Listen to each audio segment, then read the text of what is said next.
وليدع ربه إني أخاف أن يبدل دينكم أو أن يظهر في الأرض الفساد. وقال موسى إني عذت بربي وربكم من كل متكبر لا يؤمن بيوم الحساب.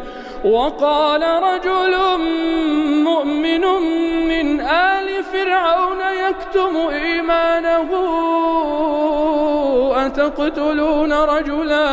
أتقتلون رجلا أن يقول ربي الله وقد جاءكم بالبينات من ربكم وإن يك كاذبا فعليه كذبه وإن